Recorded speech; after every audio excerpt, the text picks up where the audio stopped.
avec ses enjeux, ses dimensions esthétiques et poétiques. Et donc eux envisageaient le jeu davantage comme un polemical game, comme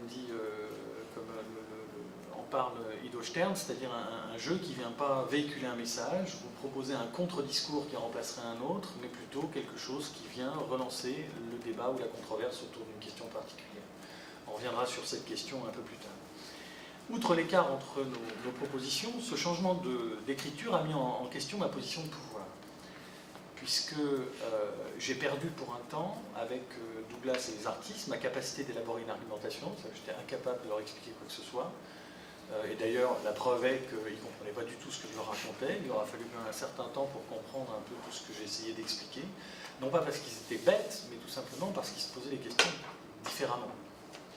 Et j'ai vécu exactement la même chose avec Vincent Béraud, où la première journée où on a essayé de créer Chronique à la frontière, pendant une journée, j'ai essayé de lui expliquer les logiques des transformations des frontières en Méditerranée. Il me disait, je suis absolument désolé, mais je ne comprends absolument pas ce que tu es en train de me dire.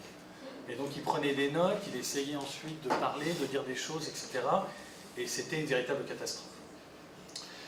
Donc là, vous êtes dans des moments de solitude infernale, parce que vous êtes tout seul, et puis les gens avec qui vous êtes censé partager quelque chose ne partagent plus rien du tout avec vous.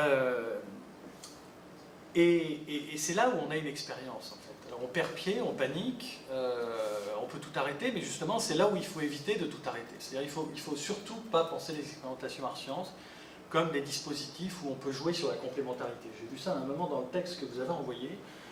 À mon avis, vous allez droit dans le mur si vous pensez qu'on peut jouer sur la complémentarité entre artistes et chercheurs. On n'est pas dans la complémentarité. Ce que peut apporter ces expérimentations art sciences, c'est tout sauf de la complémentarité. C'est de la perturbation. C'est de créer artificiellement une expérience, artificiellement et même très concrètement, puisque c'est amener différents acteurs à se confronter à une expérience au sens de John Dewey, c'est-à-dire à un moment où tous les modes d'entendement, de prise avec la réalité, avec ce qu'on appelle, ce qu'on vit dans notre réalité, et elles sont multiples ces réalités, cessent d'être opérants. Et donc on a besoin de repenser cette prise, d'essayer de la reconstruire un peu comme un élan vital, et donc de reprendre un contrôle sur le monde. Et en reprenant ce contrôle sur le monde, qu'est-ce qu'on fait? On change le monde qui nous entoure et on se change soi-même. Et comment je me suis changé moi-même? Afin de reprendre le contrôle sur la situation, je me suis lancé dans un processus d'apprentissage accéléré des modes d'écriture offerts par le jeu vidéo. Alors il s'agissait notamment de manipuler Unity, le moteur de jeu utilisé par Douglas, d'apprendre à coder les interactions, etc. etc. Alors j'ai essayé moi aussi un peu comme un artiste de tester le médium, c'est-à-dire de voir un peu la capacité de la visualisation 3D à essayer de modéliser l'espace ou les espaces israélo-palestiniens, ou les dynamiques en tout cas que j'observais dans ces espaces israélo-palestiniens à travers une nouvelle forme de cartographie. Pour le coup j'ai été droit dans le mur là aussi. Par la simulation, j'ai essayé de tester la simulation, ce qu'offrait la simulation dans le jeu vidéo, mais aussi la rhétorique spécifique du jeu qui est la rhétorique procédurale, pour essayer de reconstruire une forme d'argumentation dans des modalités qui n'ont plus rien à voir avec l'écriture qu'on connaît dans le cadre d'articles scientifiques ou de monographies. Et donc, sans m'en rendre compte, et donc voilà ce que ça donne quand on travaille sur ce genre de logiciel, on se met à écrire des scénarios non linéaires, etc. etc. Donc on change complètement le cadre et les modalités de l'argumentation et de la pensée.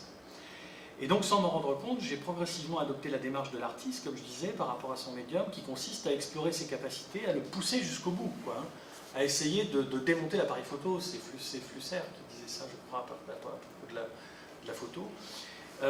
L'idée, c'est pas de faire des belles photos, c'est d'essayer de pousser la caméra jusqu'au bout. Et de voir ses limites. Et de comprendre comment cette caméra organise notre rapport au monde. Et donc, ce que j'ai fait, c'est qu'en testant tout ça, en comparant la capacité de la technologie vidéoludique avec les modes d'écriture que je déployais habituellement dans ma recherche, j'ai pris conscience d'un certain nombre de limites, mais des limites de mes propres travaux, de mes propres médiums. Et je pense notamment aux graphes qu'on utilise en sciences humaines et sociales sans aucun recul, comme si y a des gens même qui utilisent GEFI, qui appuient, qui rentrent les données dedans et qui se disent « Oh, regardez !» Là, l'écart entre les points veut dire quelque chose. Non, ce que ça veut d'abord dire, c'est la manière dont l'algorithme organise les points pour que ce soit lisible, mais certainement pas ce qui se passe sur le terrain.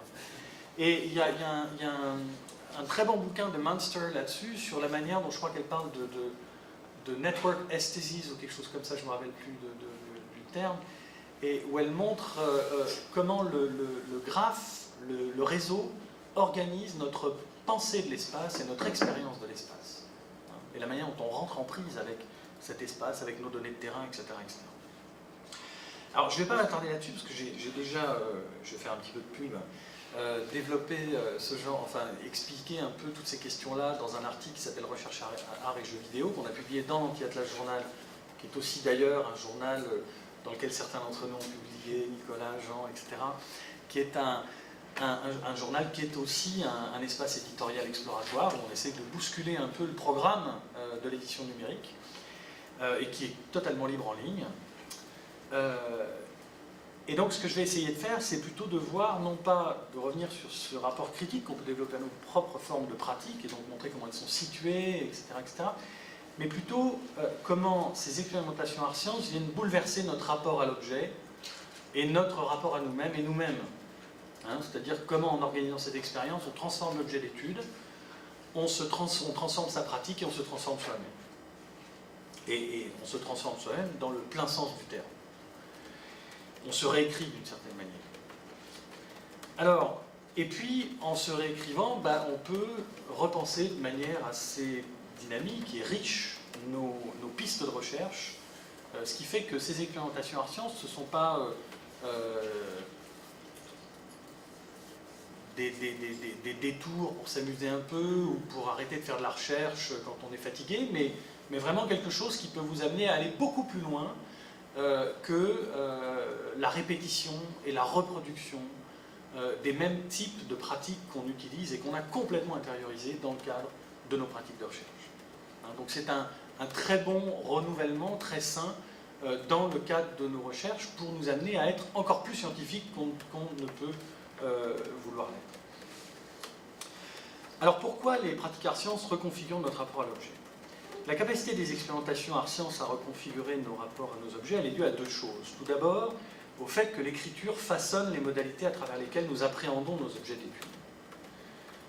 Quand on s'approprie une autre forme d'écriture, et là j'insiste là-dessus, on ne raconte pas les mêmes choses différemment, on raconte des choses différentes. Et on s'engage avec quelque chose de différent. Je vais illustrer ce point particulièrement important en prenant l'exemple d'un échange que j'ai eu avec Robin Moretti quand on a fait la deuxième version du jeu vidéo Crossing Industry. Vous voyez qu'on n'est plus du tout dans le même univers carcéral, même s'il est toujours carcéral, mais il apparaît de manière différente.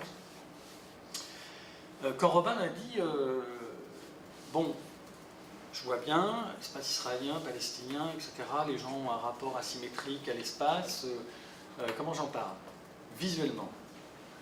Et comment je mets en scène cette asymétrie entre l'espace israélien et l'espace palestinien. Et là, j'avoue que je ne savais pas du tout comment lui répondre, parce qu'en général, ce qu'on fait dans un article, c'est qu'on reprend 3-4 statistiques, 2 ou 3 notions, et paf, c'est emballé, vous avez les pauvres d'un côté, les riches de l'autre, et tout le monde est persuadé qu'en fait, on est en contact avec la réalité. Surtout si vous mettez des chiffres, les chiffres, c'est extraordinaire, on a l'impression qu'on touche le réel, si vous voulez, avec toute la proximité. Donc on est dans l'immédiateté la plus totale, alors qu'on est dans des rapports, de rapports. Hein, il y a une performativité du chiffre qui est assez géniale à ce niveau-là, et qui convainc tout le monde et qui berne tout le monde du même coup. Et donc, quand il a fallu penser à des choses visuelles, le problème c'est que jamais sur le terrain, je me suis dit je vais faire un jeu vidéo et je fais attention à tel détail, qu'est-ce qui vient montrer cette asymétrie? Et donc ce que j'ai fait, c'est que je suis retourné dans mes carnets de notes, je suis retourné dans les photos que j'avais, dans tout ce que j'avais comme... mais je n'avais pas ces données-là. Ce que j'avais, quand on a dans un anthropologue, ces carnets de notes, ce n'est pas de la donnée, ce sont des informations, des discours qui ont été piqués à droite à gauche, des observations, etc. Et c'est en manipulant toutes ces choses qu'on arrive à construire de la donnée de terrain, pour argumenter, pour construire une argumentation, etc. Donc ce que j'ai fait, c'est que j'ai reconstruit de la donnée à travers un questionnement différent sur le même matériau. Donc en fait, j'ai transformé mon rapport au terrain, transformé ma manière de le voir, et surtout transformé ma manière de le voir, mais bien plus que ça, j'ai transformé ma mémoire du terrain. Parce qu'en allant sur ces carnets de terrain, qu'est-ce que c'est que ces informations, etc., d'anthropologue, c'est tout un tas de moyens mémotechniques qui permettent, qui nous disent bien plus que ce qui est marqué sur le carnet de terrain, qui nous replongent un peu comme des madeleines de Proust à l'intérieur même de ce qu'on a vécu. Et donc quand on revient dans cette mémoire, on la réactualise dans un lieu qui n'est pas le sien, dans un lieu et dans un temps qui n'a jamais été le sien. C'est ce que De Certeau dit à propos de la mémoire très justement. C'est-à-dire que cette mémoire, on la reconstruit en permanence et on la transforme. Et donc, de fait, en faisant ces expérimentations Ars-Sciences, en recréant ce jeu vidéo et en recréant une nouvelle interface, j'ai reconstruit ma mémoire du terrain, j'ai reconstruit ma mémoire de voir ces espaces israélo-palestiniens, de me les figurer, de les penser, de les matérialiser à travers le texte, l'écriture, etc. Et ce qui est intéressant là-dedans, si vous voulez, c'est pas simplement la mémoire et la manière dont ce serait écrit, c'est aussi montrer que le processus de recherche, quand on le met à la moulinette des expérimentations Ars-Sciences, on voit qu'il n'est pas du tout linéaire. On n'est pas dans un processus linéaire où on a des étapes très claires, recueil de données, traitement de ces données, écriture intermédiaire, écriture finale. Là, on est dans une simultanéité ou une forme de contemporanéité peut-être, puisque à chaque moment d'écriture ou à chaque étape du processus de recherche, les autres étapes se transforment. À chaque fois que j'écris un article, ma vision du terrain change radicalement et donc mon traitement des données, etc. On est dans quelque chose finalement qui est vivant en permanence.